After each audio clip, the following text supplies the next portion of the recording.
Greetings and welcome to Macroeconomics. I'm Dr. Bruce Corey, as I mentioned here, been at Concordia since 1987 and love economics, do a lot with it.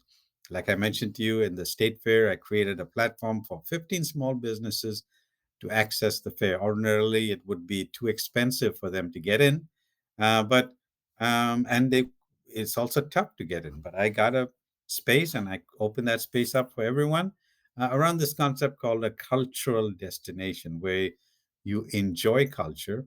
The person buying that little some the spice or some product from anywhere from Kenya to Canada is getting great joy, and the entrepreneur is getting wealthier. So it's a great strategy, and that's what I had fun doing the last 12 days, but tough. 12 hours a day, I was on the flow there. So in the course, first a problem. Textbook, I hear that uh, the text is oriented around the 11th edition and the bookstore is selling you the 12th edition. Till I resolve the conflict, I'll try and adjust the adjustments. I'll make some adjustments on the assignments to make sure that you come out ahead as I try to troubleshoot this. So sorry about that. Now, about the course materials for this week. First, about what is economics? Economics deals with the three big questions. What do we produce? Guns or spaceships or Teslas or AI? And how do we produce? Do we produce it with people, machines, robots? What? And for whom do we produce? Do we produce for the common person or the elite billionaires? So economics studies these choices relative to our available resources because we can't produce anything that we don't have, right? So economics deals with that, but it also affects your pocketbook. It's something that you learn here. Uh, you're applying for a job and you're trying to figure out, should I lock into this job or should I wait? And then if you know that you've been reading the numbers that the unemployment rates are high and people are taking a long time to find a job, you're going to lock into that job and think about it afterwards. Or when I was buying the house, they told me that I had to lock in by 8 in the morning the next day. Otherwise, the interest rate may go up. They can't guarantee the rate. So I waited, and I knew the numbers in the economy was coming out in the morning. When I put the numbers together, it told me that the economy was not going anywhere bad. That means the price or the interest rates were not going to rise. So I didn't call the broker at 8 o'clock. I called them at 1 o'clock. And I said, uh, make me an offer I can't refuse, like the good old Godfather. And the person dropped interest rates by a quarter pound. I saved thousands of dollars on my mortgage rate. So very practical. It affects you. It affects your bottom line. Invest in it, but it's a little difficult.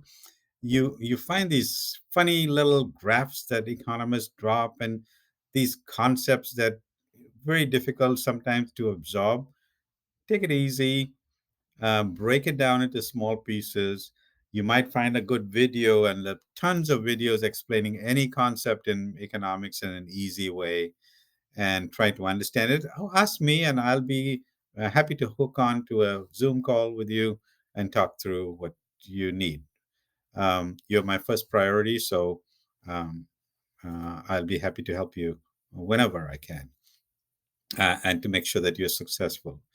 In the materials for this course, we are talking about a model called the production possibility frontier. And that's kind of the first model of this economy. Just think about this huge economy of America, even Minnesota or wherever in the world you are taking this class from. Now, um, so this is modeling the US economy in the most simplest way, or your local economy in the most simplest way. It's showing two choices.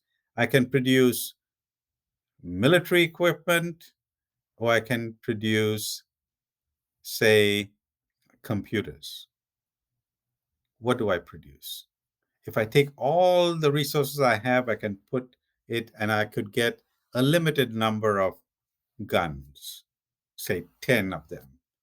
And if I take all my resources and put it in computers, I might be able to get only 20.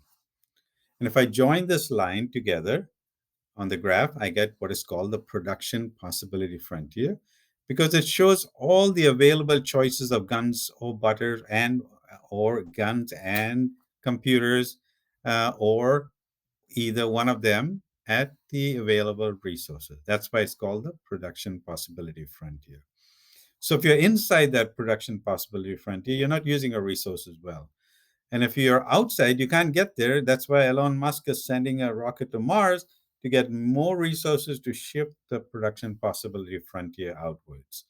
So we'd be in a better place. We're having more growth and prosperity. So it's a neat little model, study it. And one important concept that it raises is this concept of opportunity cost. One of the best concepts you'll ever learn, and in a practical one, and it's behind that term. There's no such thing as the free lunch. It costs something. So what does it cost? The big thing is, why doesn't example though? Why doesn't Bill Gates, the billionaire, uh, pick up a $10 bill that is in front of him? Well, it takes time for him to bend down and pick that note. And if that same time he can press a button and get $100 million, why pick up that $100 bill? He can pay someone to do it, right? So opportunity cost. We always have to ask the question: what are we giving up to get what we are getting, and is it worth it? This introduces the concept of marginal cost and marginal benefit, and so on. So fun little model of the economy. And you have any questions, let me know. It's great to be here with you, and I look forward to learning your learning journey in economics. So take care and have a great week.